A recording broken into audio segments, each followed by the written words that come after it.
Bom, pessoal, paz do Senhor, vamos retomar a segunda parte da aula.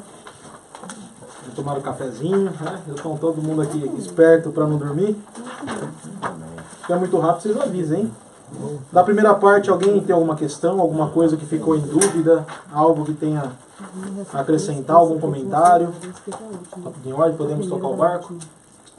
Amém? Então, quantos concordam, permaneçam como estão? Aprovado, né? Igual a eleição de assembleia, né? Agora nós vamos entrar na parte que nós vamos falar sobre o pecado original. Amém, Deus abençoe. Depois, já era, né? Obrigado, viu? Uma análise bíblica. Nós vamos ver que o pecado original, ele também é uma parte do nosso estudo, que ele postula 3 perguntas. Até que ponto, por quais meios e em que base o pecado de Adão é transmitido ao restante da humanidade? Qualquer teoria do pecado original precisa responder às 3 perguntas e satisfazer os seguintes critérios bíblicos. Nós vamos ver agora que não basta somente ter essas perguntas se nós não tivermos o estudo do que consiste, né, dentro da palavra de Deus, o porquê o pecado de Adão também chegou até nós, chegou até as nossas vidas e, entre aspas, nos contamina disso, que é necessário nós termos essa remissão dos nossos pecados, ter esse perdão dos nossos pecados, né? E agora é uma parte mais teórica. Os irmãos vão ver que nós vamos ver esses conceitos, que é a solidariedade, a corrupção, a pecaminosidade de todos, ser merecedor de castigo, a salvação das crianças, o paralelo entre Adão e Cristo, nem todos são iguais a Adão, o pecado de um só homem, a terra amaldiçoada, a impecabilidade de Cristo, a justiça de Deus. Isso na primeira parte, né? Então nós vamos aqui engatar uma quinta aqui, vamos embora, né? Solidariedade. Toda a humanidade, em algum sentido, está unida ou vinculada como numa única entidade, a Adão. Por causa dele, todas as pessoas estão fora da bem-aventurança do Éden. Ou seja, né, uma solidariedade obrigada. Né? Nós sermos solidários porque nós gostamos de ser solidários em alguma coisa da nossa vida, em querer compartilhar algo ou querer ajudar alguém, é muito bom, né? Agora, a solidariedade que aqui foi nos instituída, né, por Adão, é terrível, porque nós somos agora solidários também pelo pecado de Adão e somos ali extintos agora da bem-aventurança do Jardim do Éden, que era uma bênção para a vida do homem. A corrupção. Por estar na natureza humana tão deteriorada pela queda, pessoa alguma tem a capacidade de fazer o que é espiritualmente bom sem a ajuda graciosa de Deus. A esta condição chamamos corrupção total ou depravação da natureza. Não significa que as pessoas não possam fazer algum bem aparente, apenas que nada do que elas façam será suficiente para torná-las merecedoras da salvação, como nós comentamos anteriormente. Né? Não basta ser bonzinho para ser salvo, né? Porque você vai ouvir ainda por toda a sua vida, ainda mais quando você for evangelizar alguém, não, mas eu sou uma pessoa que cumpro todas as leis, né? Sou uma pessoa muito honesta, sincera, não roubo ninguém, né? Sou uma vida, né? Muito 10, eu sou 10, né? Só que ser 10, né? Ser bonzinho, não basta somente para a salvação.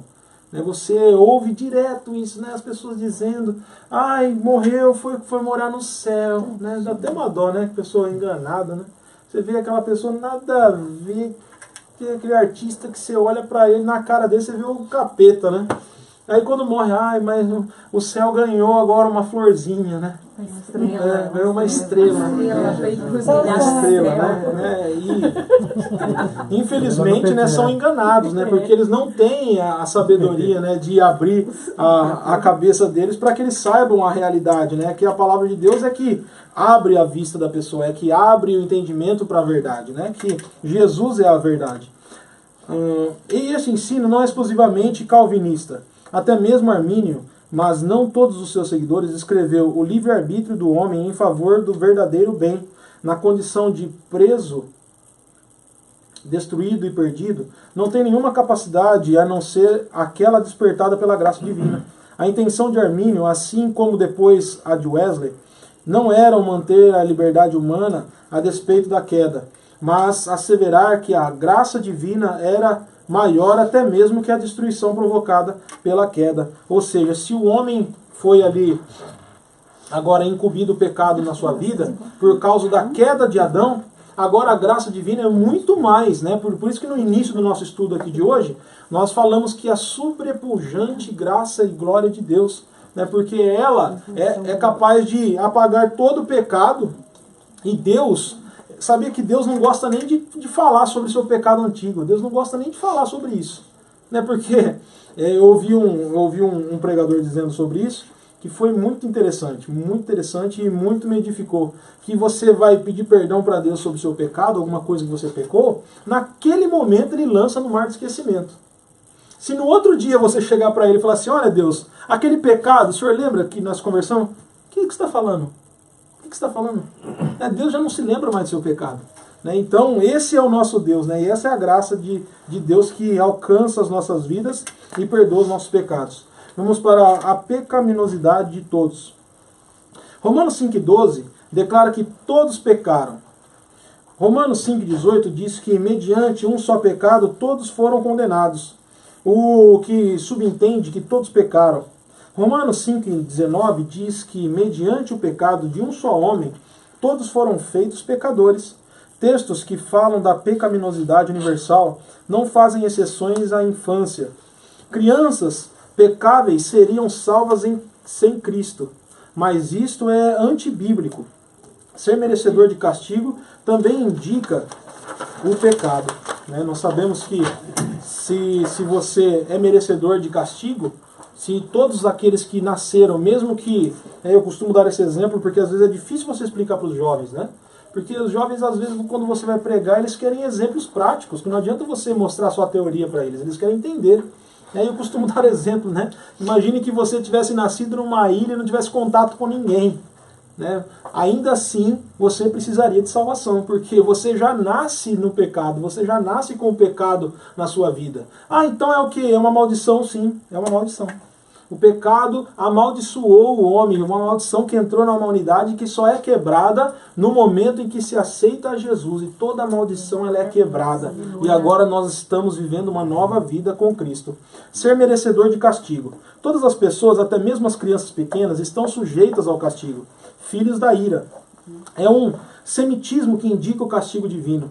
As imprecações bíblicas contra crianças indicam este fato. E Romanos 5,12 diz que a morte física chega a todos porque todos têm pecado. Aparentemente até as crianças. As crianças antes da idade de responsabilidade e o consentimento moral, a idade cronológica provavelmente varia com o indivíduo, não são pessoalmente culpadas. As crianças não têm o conhecimento do bem e do mal.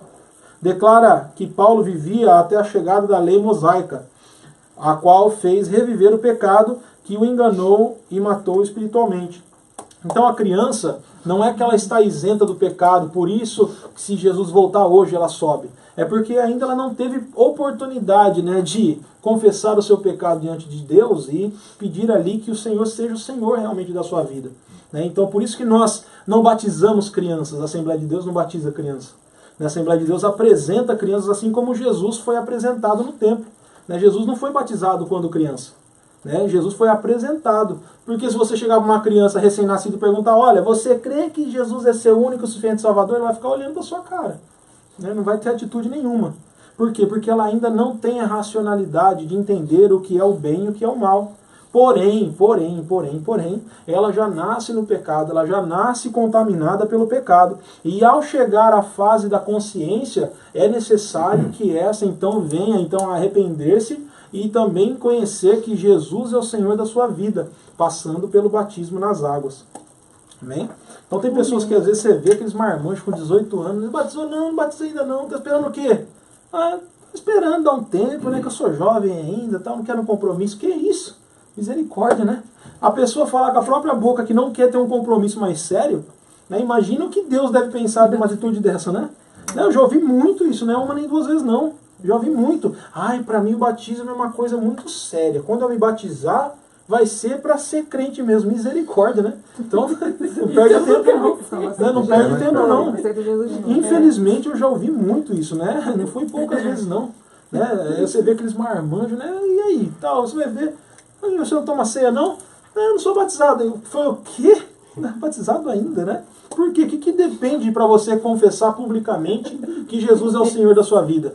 Muitas pessoas confundem o batismo como um pacto de sangue, né? Confundem o batismo como uma coisa que agora ele vai ter que ser uma pessoa que é, olha, impune ao pecado, né? Ela não pode nem passar perto do pecado, né? E não é a realidade, né? Nós sabemos que o batismo nada mais, nada menos é que nós ali declararmos com a nossa própria boca e testemunho público a nossa fé em Cristo Jesus, né? O batismo, né? Os irmãos precisam saber disso.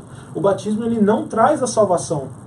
O batismo é uma das ordenanças de Cristo para que nós possamos morar no céu. Mas não é o batismo que traz a salvação. A salvação é quando nós aceitamos a Jesus como Salvador. O batismo é apenas uma confissão pública daquilo que você já tem no seu coração. Ou seja, se o seu coração já está cheio de Cristo, o seu desejo é servir a Cristo, agora você passa pelas águas do batismo para confessar publicamente. E Deus também, vendo que você está confessando publicamente, se agrada ali da sua atitude. Amém? A salvação das crianças. Embora as crianças sejam consideradas, já foi, né? O paralelo entre a... Não foi não, né? Não foi não. Embora as crianças sejam consideradas pecadoras e, portanto, passíveis do inferno, isso não significa que serão realmente mandadas para lá. Várias doutrinas indicam diferentes mecanismos para a salvação de algumas ou de todas. A eleição condicional dentro do calvinismo, o batismo das crianças dentro do sacramentalismo, a fé pré-consciente, a presciência de Deus de como a criança teria vivido, a graciosidade específica de Deus para com as crianças, a aliança implícita como uma família crente, talvez incluindo a lei do coração, que toma o lugar da aliança com Adão, a graça preveniente, do latim que vem antes da salvação, que oferece expiação a todos os que não têm idade para prestação de contas. De qualquer maneira, podemos estar certos de que o juiz de toda a terra faz tudo com justiça, ou seja, Deus jamais seria injusto, né, de mandar alguém para o inferno, né, que está em seu estado ainda de inocência. Obrigado. Quando ainda está num estado de inocência, Deus jamais seria injusto de mandar essa pessoa para o inferno, né? Agora há uma pergunta, né, que fica muito, né, na nossa mente, né? E aqueles que nunca ouviram falar de Cristo? E aí? Nós sabemos que o nosso Deus é justo, né? Nosso Deus jamais fará injustiça. Agora não cabe a nós definirmmos agora o destino deles. Não cabe a nós dizermos assim, olha, aqueles que nunca ouviram falar de Jesus vão para o inferno e acabou, né? O critério para a salvação: confessar Jesus e crer que Ele é o único Salvador da sua vida, aceitar a Jesus como Salvador, né, e for batizado para ser salvo. Agora, aqueles que nunca ouviram falar de Jesus, né, isso é uma grande dúvida que nós iremos desvendar no dia do juízo final, né? Porque antes disso não tem como nós sabermos o que Deus fará e quais serão as opções que dará àqueles, né, que estão aguardando então já em morte o julgamento, né, do juízo final. O paralelo entre Adão e Cristo. Romanos 5, do 12 ao 21, e em grau menor, 1 Coríntios capítulo 15, do 21 ao 22, enfatizam um nítido paralelo entre Adão e Cristo. Romanos 5,19 especialmente relevante, porque como pela desobediência de um só homem, Adão, muitos foram feitos pecadores, assim pela obediência de um, que é Cristo, muitos serão feitos justos. No Novo Testamento, tipicamente se refere a uma pessoa nomeada, outra para um cargo. Nenhum ato propriamente dito é exigido para receber o cargo. Logo, as pessoas que não haviam pecado especificamente poderiam ser feitas pecadoras por Adão. Paralelamente à obra de Cristo, Adão, por um ato legal, pode qualificar as pessoas como pecadoras, mesmo não havendo pecado por parte delas, que a pessoa precisa aceitar a Cristo para ser salva, não pode fazer parte desse paralelo, pois crianças incapazes de conscientemente aceitar a Cristo podem ser salvas. Isso daqui se torna um pouco repetitivo com a primeira parte lá de ser merecedor de castigo, né? Nem todos são iguais a Adão. Você corrige aí que está escrito nem rodos, né? Você coloca todos.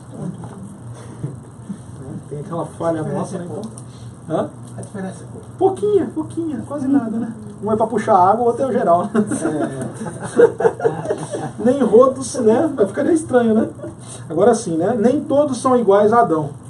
Algumas pessoas claramente não pecaram da mesma maneira que Adão, mas cometeram outros pecados e morreram, né? Então tem vários exemplos na palavra de Deus que também são exemplos de desobediência. Né? Há exemplo quando aqueles homens estavam carregando a arca da aliança, e ali eles carregando a arca da aliança, a ordem era que ninguém tocasse na arca.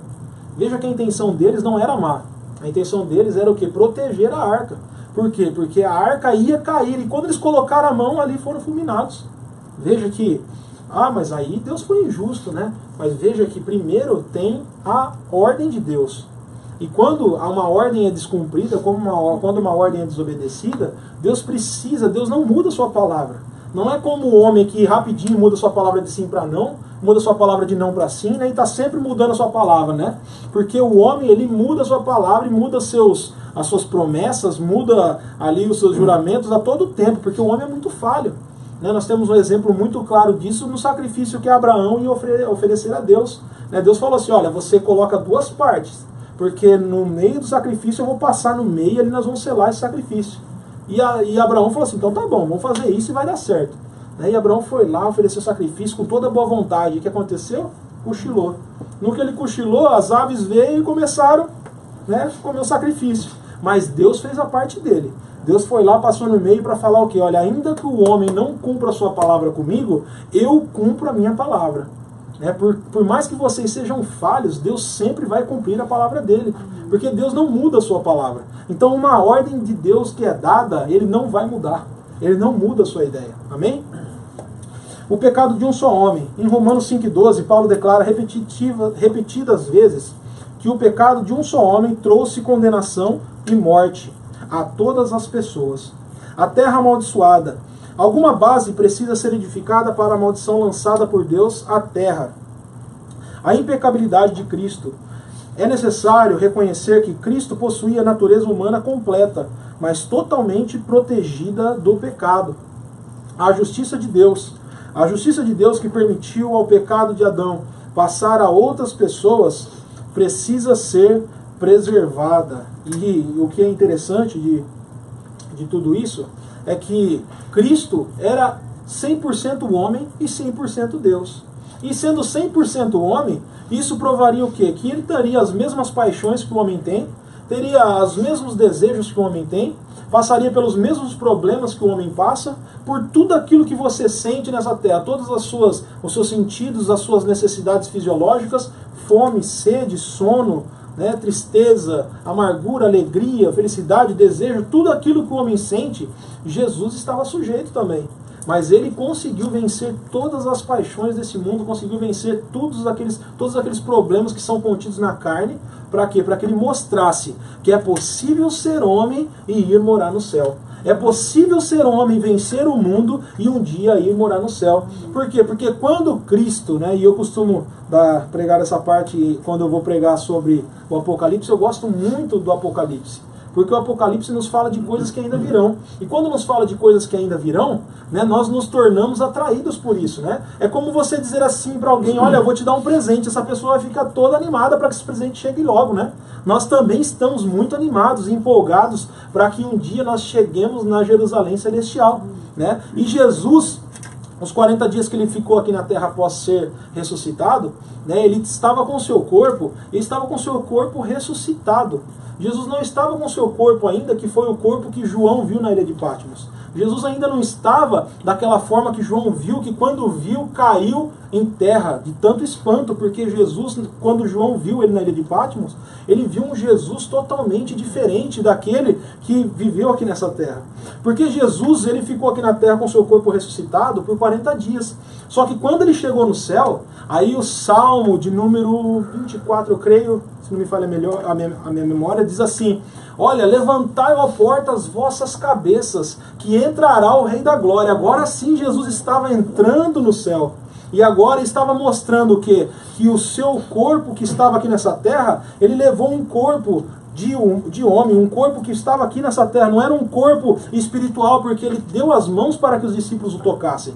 Ele disse, ó, toque aqui, veja minhas feridas, aqui os furos nas mãos, olha aqui os furos nos pés. Jesus estava mostrando o quê? Que o corpo do homem, que um homem é possível nascer nessa terra e um dia chegar no céu assim como ele chegou, e também teremos nossos corpos glorificados e transformados em nome do Senhor Jesus. Amém?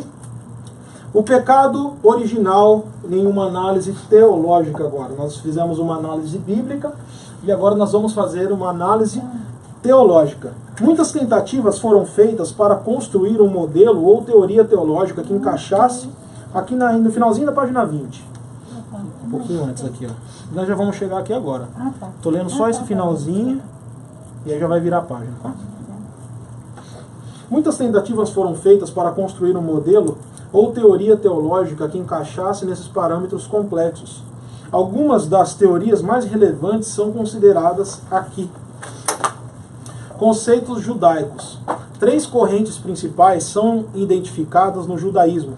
A teoria predominante é das 2 naturezas, a boa e a má.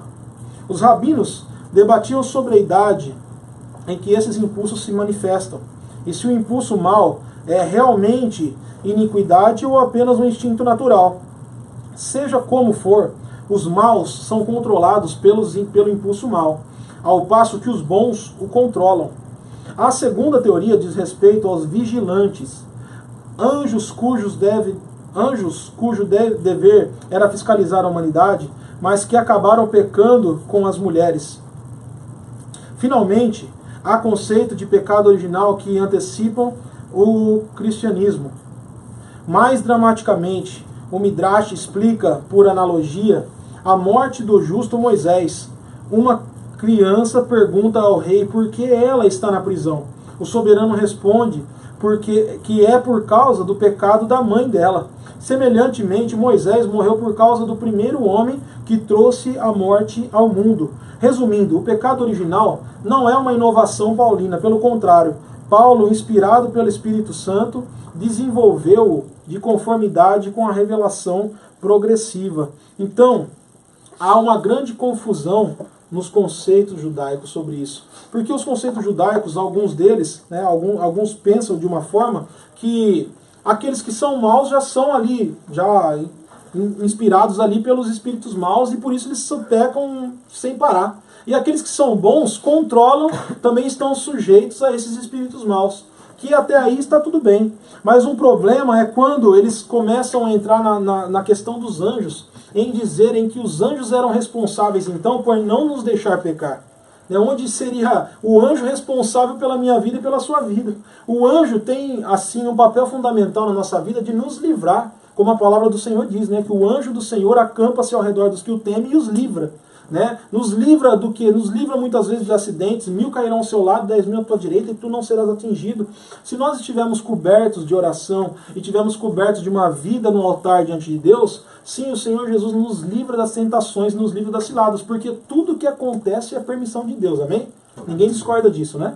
Tudo que acontece nas nossas vidas é permissão de Deus, né? Eu costumo explicar o livre-arbítrio de uma forma mais prática, dizendo que todos nós temos um livro da nossa vida, né? Então tem um livro aqui, Renan Greco, esse é o livro do Renan Greco. Esse aqui, o outro é o livro do Anderson, né? Então vamos pegar o livro do Anderson, e aí tá lá, né? O Anderson está lá na página 47, né? E aí na página 47, amanhã vai ser a página 48. Por quê? Porque ele está seguindo o plano de Deus para a vida dele, é esse livro aqui. Né? Deus tem esse plano para a vida dele. A partir do momento que ele começa a viver a vida como ele quer, sem seguir os planos de Deus, sem seguir as orientações de Deus para a sua vida, então esse livro é fechado. E aí o Anderson agora começa a viver o seu livre-arbítrio. E agora Deus não se encarrega mais, ele está correndo um grande risco de vida. Por que ele está correndo um grande risco de vida? Porque Deus fala assim, olha, enquanto você estiver seguindo este livro, e esse caminho que eu dei para você seguir, a sua história é essa, tá aqui, ó. Viva dessa forma que você vai cumprir esse livro até a última página. né? Deus vai te livrar nesse meio. Tem livramento de morte aqui no meio. Tem livramento de doença. Tem um monte de coisa aqui pro meio. Ih, vai acontecer tanta coisa, né? Porque engana-se quem pensa que servir a Cristo é só um mar de rosas, né? Porque os justos padecerão perseguições, né? E nós não estamos imunes, né, às enfermidades e todas aquelas coisas que nos tiram muitas vezes a alegria. Mas em todas as coisas nós somos mais do que vencedores por aquele que nos amou. Amém? Então, se você está vivendo a sua vida segundo a vontade de Deus, a sua vida está nas mãos de Deus. Não tem quem tira o propósito de Deus da sua vida se você estiver vivendo os propósitos de Deus na sua vida. Agora, quando você começa a viver da forma como você quer, mas como que eu vou saber? O Espírito Santo vai te dizer. O Espírito Santo vai te dizer se você está vivendo conforme Ele quer. Então você está correndo um risco de vida, né? Pense nisso, né? Pense nisso, porque Deus não vai colocar o dedo naquilo que você está escolhendo para a sua vida. Deus não vai entrar com providência numa coisa que você está procurando, né? Eu li uma frase muito interessante essa semana, dizendo assim, né? Até um pouco pesado, né? Dizendo assim, se você fosse chutar o traseiro daquele que é responsável pelos piores erros da sua vida, você ficaria sem sentar por muito tempo. Porque os maiores problemas da nossa vida são nós mesmos que trazemos. Nós mesmos trazemos com as nossas próprias mãos as coisas que muitas vezes vão atrapalhar a nossa vida. Muitas vezes vão deixar nós mais distantes de Deus. Mas como assim? Porque você está procurando muita coisa que está tomando o espaço de Deus. Você está procurando muita coisa que está deixando você mais perto do pecado. Você está ficando mais suscetível a pecar. Se você sabe que o perigo mora ali, passe longe do perigo. E assim é a nossa vida. De nada os anjos têm culpa das nossas atitudes. O agnosticismo. Aos que sustentam não haver a evidência bíblica suficiente para a teoria detalhada do pecado original. Qualquer assertiva quanto à pecaminosidade, que vá além de uma conexão entre Adão e a raça humana, é considerada especulação filosófica. Embora esteja correto que a doutrina não deve basear-se em especulações extra-bíblicas, é válida a dedução das Escrituras. Nós sabemos que a palavra de Deus é muito enfática em dizer que todos pecaram e não tem para ninguém, não tem quem está imune a isso. A palavra de Deus, quando diz todos, é todos.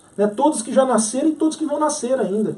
Não tem ninguém imune, não tem outro Jesus. O Jesus é um só. Os judeus estão aguardando outro Jesus. Nós sabemos que será o anticristo, que virá para enganá-los. Num primeiro momento, 3 anos e meio, será uma paz maravilhosa, uma falsa paz, onde tudo vai dar certo, tudo que eles quiseram vai ser feito. O templo está pronto para ser construído em 6 dias. Veja que o templo de Salomão, Israel está preparado para 6 dias levantá-lo e colocar de pé. Então tudo vai ser uma maravilha. E depois de 3 anos e meio ele vai exigir adoração. Opa, esse não é Jesus que exige adoração. E aí eles vão entender que era o anticristo. Então nós sabemos que nós estamos no caminho do que? Da salvação e no caminho dos últimos dias da igreja na terra. Nós precisamos estar atentos porque o pecado, por um deslize nós podemos perder essa salvação. E o ônibus da salvação está passando aí já. Daqui a pouquinho Jesus está tocando a trombeta em nome de Jesus. O pelagianismo enfatiza fortemente a responsabilidade pessoal na oposição à frouxidão moral. Pelágio, que é pelagianismo por causa que o nome do camarada era Pelágio, ensinava que a justiça de Deus não permitiria a transferência do pecado de Adão a outras pessoas, que, portanto, todas as pessoas nascem sem pecado e com total livre-arbítrio. O pecado é disseminado exclusivamente pelo mau exemplo. Por isso, há uma possibilidade real de vida sem pecado, e elas se acham dentro e fora da Bíblia. Tudo isso, porém, é antibíblico, além de anular as conexões que a Bíblia faz entre Adão e a humanidade. A morte de Cristo é reduzida tão somente a bom exemplo. A salvação fica sendo meramente boas obras. A vida nova em Cristo não passa da antiga disciplina, embora o pelagianismo tenha razão quando enfatiza a responsabilidade pessoal, a santidade e o fato que alguns pecados são apreendidos, o movimento tem sido apropriadamente condenado como heresia. Então é como se fosse a base também do espiritismo. A base do espiritismo, então, os espíritas creem em Jesus, creem em tudo que nós cremos também, creem em Deus, usa a Bíblia que nós usamos. Só que o problema deles é isso, né? Que a salvação deles, eles querem acreditar que a salvação vem por boas obras e ainda assim acreditar numa reencarnação. É só ler a Bíblia, gente. Acorda pra vida, né? Falar pra eles, lê a Bíblia. Vocês lê a Bíblia? Não, então lê um estudinho que ele tem lá espírita. Não, lê a Bíblia, né? Não inventa moda. Lê a Bíblia que vai estar lá. Ao homem basta somente uma morte, vindo depois disso o juízo final. Não tem reencarnação, acabou. Né? E como que a pessoa reencarna melhor se o mundo está cada vez pior? Então não tem lógica nessas doutrinas que são totalmente enganadoras, estão levando a rodo, agora sim é rodo, né? Estão levando a rodo um monte de gente para o inferno. Né? Então passa o rodo assim, vai aquele monte, um monte de gente para o inferno, enganados, né? Pensando que estão com salvação. Né? Então não adianta, né? Não tem como fugir da salvação em Cristo Jesus. O semi-pelagianismo, tem o semi ainda. O semi-pelagianismo sustenta que, embora a humanidade tenha enfraquecido com a natureza de Adão, sobrou livre-arbítrio suficiente para a iniciativa de ter fé em Deus, e então ele corresponderá. A natureza enfraquecida é transmitida naturalmente a partir de Adão. Porém, como se sustenta a justiça de Deus após permitir que as pessoas inocentes recebam uma natureza maculada e como é salvaguarda a natureza impecável de Cristo. Ainda não foi bem explicado, mas importante que algumas formulações, o semi-pelagianismo ensina que, embora a natureza humana esteja tão enfraquecida pela queda, a ponto de ser inevitável que as pessoas pequem, a bondade inerente que possuem é suficiente para iniciar a verdadeira fé.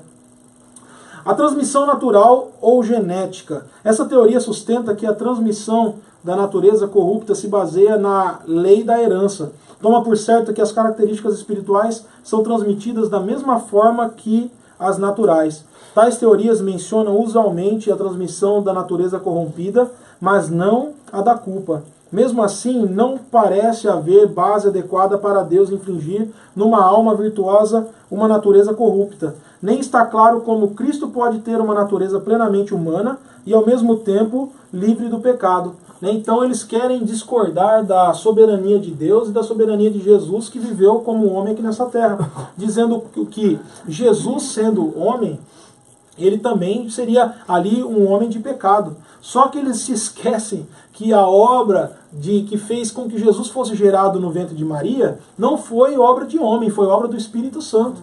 Né? Jesus já teve uma gestação sem igual, Jesus teve um nascimento sem igual, teve uma infância sem igual a de ninguém, teve uma adolescência sem igual, uma juventude sem igual, uma fase adulta sem igual, ele teve um ministério que não teve outro igual em nenhum lugar do mundo, ele teve uma morte sem igual, teve uma ressurreição sem igual, e também terá agora um casamento com a noiva que está aguardando sem igual, que nunca se ouviu em outro lugar na terra. Né? É um fato que nunca aconteceu ainda em toda a terra, em toda a humanidade. Por isso que muitos discordam muitas vezes da nossa fé. Porque é uma coisa tão bonita o que vai acontecer conosco. A nossa fase de arrebatamento, onde nós estaremos com Cristo nos ares, ela por muitos não pode ser entendida. Por quê? Porque é um fato que ainda não aconteceu. E há muito tempo estão aguardando. Mas nós sabemos de uma coisa, que vai vir. Nós sabemos que o dia vai chegar em nome do Senhor Jesus, né? E não há quem possa tirar isso da nossa fé e da nossa mente, amém? A imputação mediada. A imputação mediada entende que Deus imputou culpa aos adolescentes de Adão, aos descendentes, adolescentes não, né, coitado, jovens também, a culpa dos descendentes de Adão por meios indiretos, ou mediados. O pecado de Adão o fez culpado e como castigo Deus corrompeu-lhe a natureza. E como ninguém da sua posteridade tomou parte da sua ação, nenhum dos seus descendentes é culpado. Isso daqui é um tremendo engano, né? Porque a partir do momento que o homem já está no pecado, dali para frente acabou. Estão todos agora destituídos da glória de Deus. Por quê? Porque o pecado de Adão. Adão era o líder naquele momento. Adão era o chefe naquele momento. Adão estava colocado ali sobre o jardim para dominar todo o jardim. Não havia uma criatura na terra que tinha superioridade a Adão, a não ser o nosso Deus. Né? Era Deus e Adão, contato direto. Né? Ele não precisava nem se preocupar, porque Deus todas as tardes estava ali para visitá-lo. Né? Pensou que gostoso, né? Deus todas as tardes visitando o homem, né? Seria maravilhoso. O realismo e o federalismo são as teorias mais importantes. O realismo sustenta que o tecido da alma de todas as pessoas estava real e pessoalmente em Adão, seminalmente presente, segundo o conceito traduciano da origem da alma, participando de fato do seu pecado. Cada pessoa é culpada porque, na realidade, cada um pecou. A natureza da pessoa passa então a ser corrompida por Deus, como julgamento contra aquele pecado. Não há transmissão de pecado, mas há participação total da raça naquele primeiro pecado. Agostinho aperfeiçoou a teoria dizendo que a corrupção era transmitida mediante o ato sexual. Assim conseguia manter Cristo livre do pecado original, porque ele nasceu de uma virgem. Acrescenta o argumento mais sofisticado: por baixo da vontade das escolhas de todos os dias, a vontade profunda. A vontade propriamente dita que determina a direção que a pessoa segue em última análise. Foi essa vontade profunda realmente que pecou em Adão. Agora nós sabemos que a obra de Jesus Cristo no ventre de Maria foi obra do Espírito Santo, né? Não teve um ato sexual, não teve um contato sexual e não teve a mistura, né? Nós sabemos que foi usado, né, propriamente dito, o óvulo de Maria, porém ali o sêmen que foi colocado, ali o sangue que foi colocado, porque o sêmen é um sangue. Aquele sangue que foi colocado foi o Espírito Santo que colocou ali para que houvesse ali então a gestação no ventre de Maria. E aquele nascimento virginal, né, veio através de uma virgem, torna Jesus ali imune ao pecado, que todos têm que passar por essa culpa do pecado ao nascerem neste mundo. Amém? O federalismo. A teoria federal da transmissão sustenta que a corrupção e a culpa se estendem a toda a humanidade, porque Adão era a cabeça da raça num sentido representativo, governamental ou federal, quando pecou. Toda pessoa está sujeita à aliança entre Adão e Deus, ou seja, né, como nós dissemos anteriormente, Adão era o cabeça naquele momento, né, e Adão estava ali agora rompendo um compromisso com Deus. O que Adão fizesse dali por diante determinaria o que a raça humana iria viver. E o que Adão fez? Ali ele pecou e rompeu ali então uma ordem de Deus que estava sobre a sua vida, e uma bênção que Deus tinha para ele, ali foi quebrada naquele momento. Qual eram as bênçãos? Nós sabemos que agora o homem tem que trabalhar, e como é sofrido, né? Ganhar o pãozinho de cada dia, né? Como é sofrido, muitas vezes nós temos que comer do suor do nosso trabalho. Hoje nós passamos por tanta enfermidade que não haviam enfermidades naquela época, né? Tudo era muito perfeito. E aquele acordo então que Deus fez com Adão, né? Um acordo entre aspas, né? Porque foi uma grande queda, nós sabemos que foi uma coisa terrível para a vida do homem, aquilo que aconteceu com o nosso pai Adão. Faz-se uma analogia com uma nação que declara guerra. Seus cidadãos sofrem, quer concordem com ela ou não concordem, e mesmo sem terem participado da decisão. Os descendentes de Adão não estão pessoalmente culpados até realmente pecarem, mas vivem em estado de culpa e são passíveis do inferno por ter-lhes sido imputado, de conformidade com a aliança, o pecado de Adão. Por causa desse estado, Deus os castiga com a corrupção. Muitos federalistas, portanto, distinguem entre o pecado herdado, a corrupção, e o imputado, a culpa, por da parte de Adão.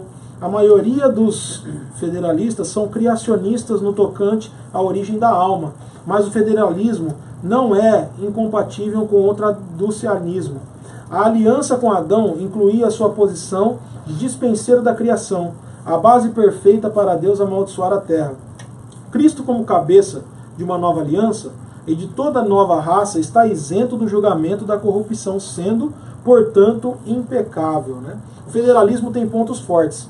A aliança, como base bíblica para a transmissão do pecado, concorda razoavelmente com Romanos 5, do 17 ao 21, e fornece mecanismos para a maldição da terra e para proteger Cristo do pecado. No entanto, apresenta algumas fraquezas. Romanos 7 deve descrever somente o conhecimento que Paulo tomou da sua própria natureza pecaminosa, e não a experiência física do pecado que o matava. Mais importante que isso, a transmissão da culpa exclusiva de Adão é frequentemente considerada injusta, né? E Adão, se ele pudesse escolher, eu tenho certeza que ele não escolheria passar essa culpa para toda a humanidade. Mas não coube a ele escolher isso ou não. A raça humana já estava destinada ao pecado no momento em que ele pecou. No momento em que ele pecou, era uma característica daquela desobediência. A desobediência de um homem, ali trouxe e acarretou problemas para toda a humanidade. Mas agora nós sabemos que Deus fez uma promessa no momento em que aquilo aconteceu. Porque Deus, ele jamais deixa as coisas mal resolvidas. No momento em que o pecado se estabeleceu, com a queda do homem e com o pecado de Adão e Eva, nós sabemos que Deus logo já prometeu que haveria uma solução para aquilo. E no momento em que Deus promete o nascimento de um homem, agora porque veio o pecado por um homem, e vai vir também a redenção por um homem, ele sabia que agora precisaria ser algo sublime. Ele sabia que teria que ser algo agora sem mácula. Porque o diabo, agora ele ficava pensando, né? Agora quero ver como que Deus vai resolver esse problema. Quero ver ele resolver isso. Todos os homens já nascem no pecado.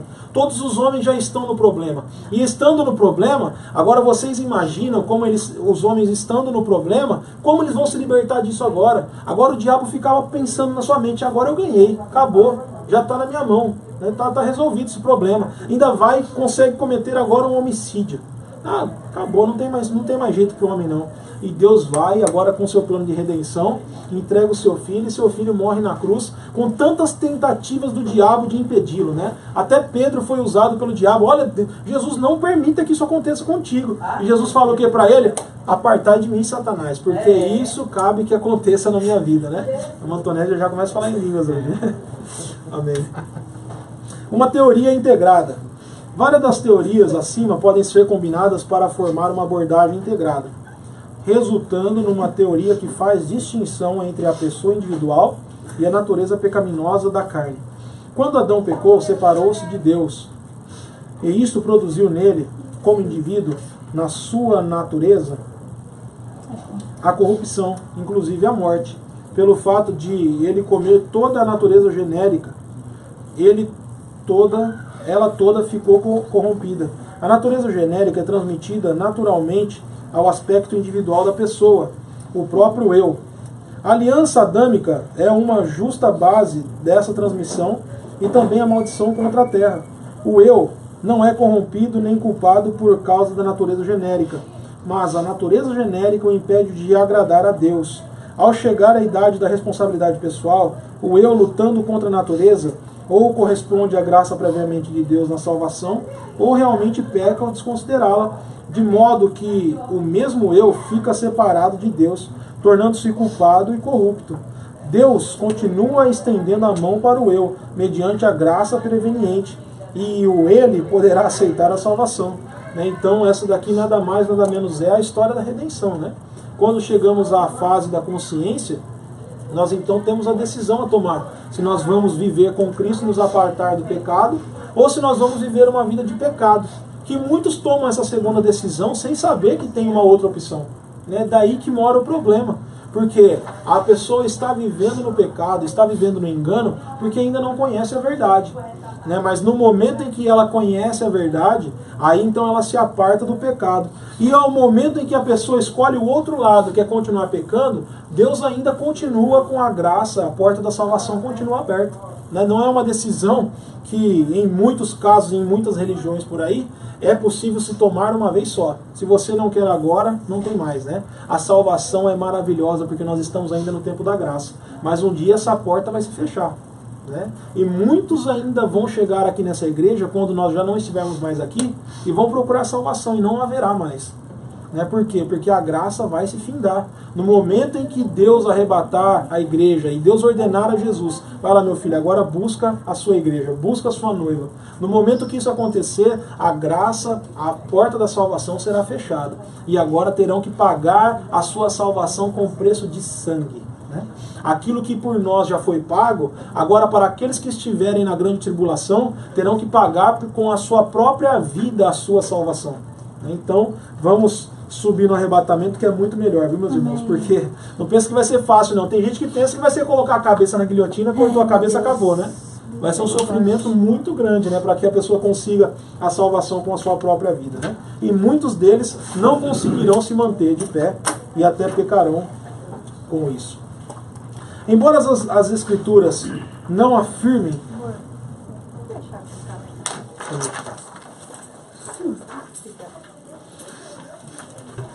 Segundo o primeiro parágrafo aqui, o segundo. Embora as escrituras não afirmem explicitamente que a aliança é a base para a transmissão, há muitas evidências em favor dessa ideia. As alianças fazem parte fundamental do plano de Deus, porque nós sabemos que há muitas alianças que foram feitas na história da Bíblia Sagrada, né? Nós vemos que muitas alianças são prometidas para o povo de Deus, desde a época, né, dos nossos pais, Abraão, pai Isaac, pai Jacó, né? Desde aquela época, o Senhor Deus vinha prometendo abençoar o seu povo nessa terra. E prometia pela boca de muitos profetas, que enviaria a salvação.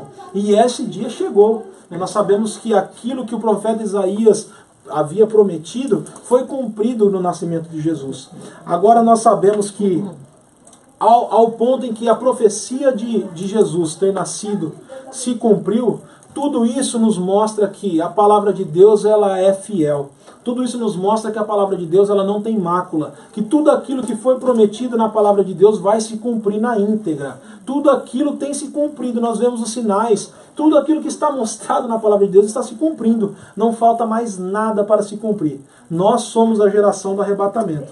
O último parágrafo diz assim: embora seja especulativo, isso aqui é importante para você, embora seja especulativa e não sem algumas dificuldades, uma teoria integrada que utilize a aliança parece explicar boa parte dos dados bíblicos e talvez sugira uma terceira alternativa às teorias predominantes do realismo e do federalismo, né? Então nós sabemos que aquilo que nós estamos seguindo, graças a Deus, nós estamos no caminho certo. Graças a Deus, nós estamos no caminho que vai nos levar à salvação. Nós estamos no caminho em que vai nos levar para o céu. Amém? Na próxima aula nós vamos começar aqui o capítulo 3 e o 4, e aí nós fechamos a unidade 1. E eu creio que vai dar certo em 4 aulas de nós terminarmos essa matéria em nome do Senhor Jesus. Vamos ficar de pé, fazemos uma oração, agradecermos a Deus.